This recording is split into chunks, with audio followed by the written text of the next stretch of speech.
Marty Lang started the company, I believe, in '84. He was a general contractor, and my husband went to work for him, Jerry Wyatt.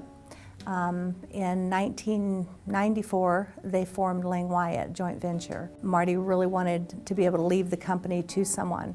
So they went to a seminar and learned how to do a business succession plan, and they put one in place, and it worked perfectly.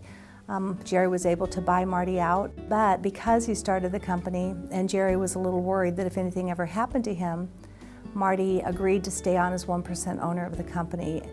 In case something happened to Jerry, he could walk in and help me. And so that's unfortunately what's happening right now.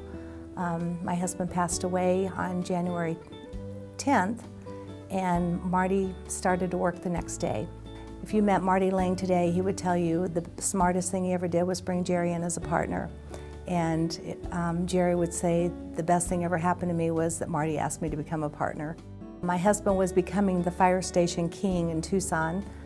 We had 8 fire stations being built the day he died. Relationships meant a lot to Jerry. You can build a building, but it's nothing in comparison to the relationships that you have with the owners. And just like with the fire departments, he became very involved. He went to their conventions, he met the firemen. He belonged to pretty much every business organization that had anything to do with construction. AIA, ABA, USGBC.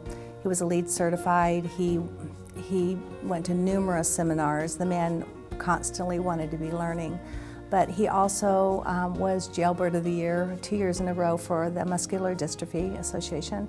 His mom, when she was here for the funeral, she told me that she thinks Jerry was put on this earth to help people because he was volunteering when he was 8 years old, and it's just something he did.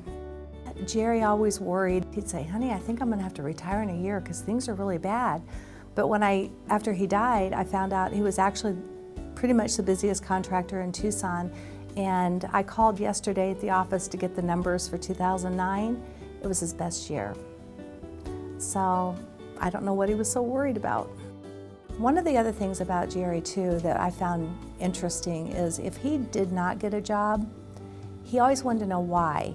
Whether if it was low bid, that's one thing, but if it wasn't, if it was a personality thing, he would always go back to the owner and say, "Tell me what it was that I did wrong, because I want to learn from this." Not a lot of people do that. He loved everything, every kind of music. He used to drag me to more concerts, and I finally had to say, "Hey, 2 or 3 times a week is enough." He would go every night. Every time I've gone to any of the organizations, you can just feel those are Jerry's people. And it could get pretty emotional for me at times, but he loved those people. And I think they loved him too.